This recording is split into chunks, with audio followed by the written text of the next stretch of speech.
lately, a lot of people have been saying, if you want a video camera, buy a video camera. Stop complaining about the photography cameras that don't have video features, or they don't have the video features you want, because that's really what it is. I've been talking about the Canon R5 and R6, and no, I'm not going to go into all that. This is actually a positive video talking about the synergy between photographers and videographers or cinematographers or cameramen, whatever you like to call yourself. It doesn't really matter.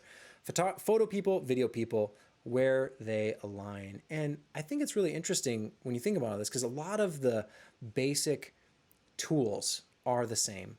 Lights, lenses, cameras, we're using the same stuff, speaking the same language, but there are a lot of times when photography and videography, diverge.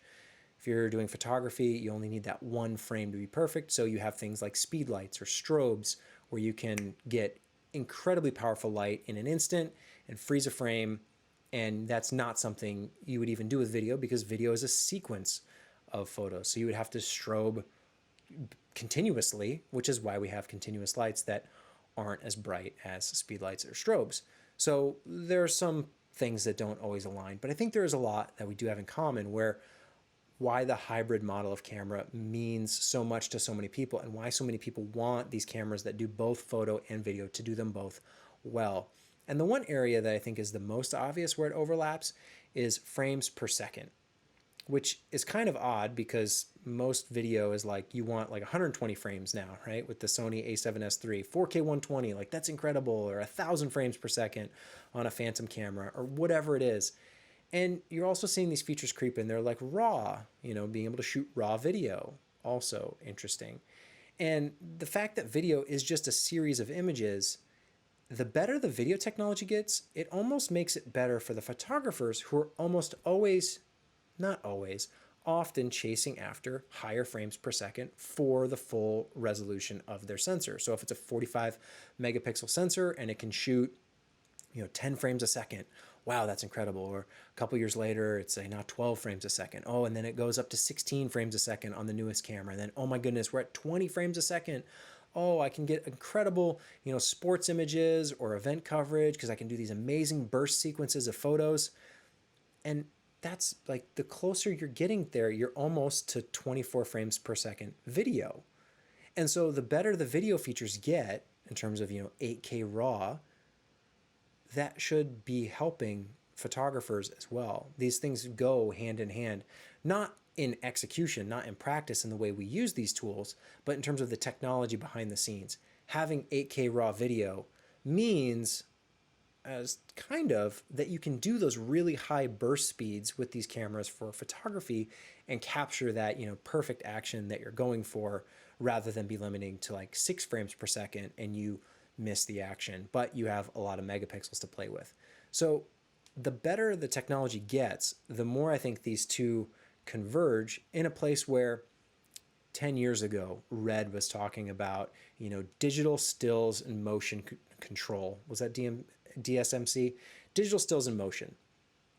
The idea that you would have one camera that does really high-end video, cinema, but you would also, it's so high-end that you could also use it for high-end photography. That was, their idea 10 years ago, and we've only improved from then. And I don't think there's any situation where a photographer is just going to be shooting video and then pulling a still from it and saying, that's my print. I don't think that's practical. I don't think that's how photographers like to work. That's not how I like to take photos. I wouldn't want to just record continuous video. It's just too much. At a certain point, it's too many frames, especially if it's 120 frames. The value there is playback in sequence, that it's smooth motion. For a photographer, though, to have those high burst rates is almost always a feature that they seek for, like after on the camera, that, oh, this one shoots faster than that other one, so I'm going to go with the one that shoots faster. You also have things like the autofocus points and the ability to do really high-end autofocus. This is something that's becoming more and more of a need for videographers out there, that only helps photographers as well, who are struggling, where they're taking those bursts and like one frame that they really wanted is the one that's out of focus. Well, the better it gets for video, the better it works for photography as well. And the more that these things can be seen as the same and a hybrid, that's at least the approach that I take, the model I take for my work, because I do both photo and video work. Why would I want two separate cameras, two separate systems where I maybe even have two separate lens collections, one camera to do photo, one camera to do video? It doesn't always make the most sense. There are certain times and places where a person only does just video or someone just does photography, and that's fine. There's no judgment there. You can operate however you like to work. But I know there are a lot of people as well who are asked time and time again, if they're shooting photos, someone will ask, hey, can you also shoot a video? And many, many times, someone's shooting video and someone will ask, hey, can you also take a photo?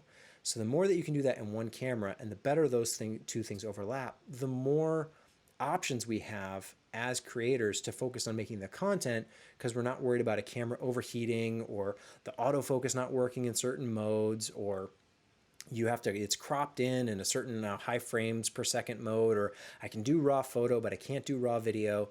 There's so many limitations for these things that once they all converge, I think it'll feel a lot better, and there won't be maybe that kind of disagreement between these two camps of like, just go buy a video camera, oh, just go buy a photography camera.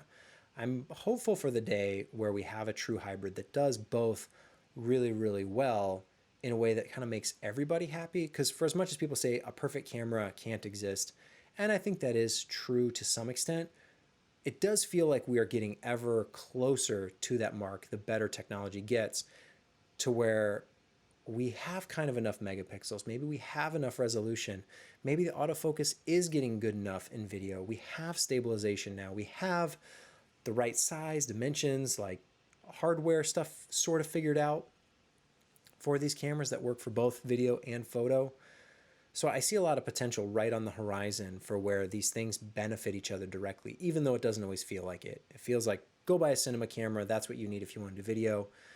But really, I think there is a lot of room to play with that hybrid system and make a camera that serves both audiences. It's not easy by any means, and there are considerations that each one may have separate from the other in terms of photographers versus videographers.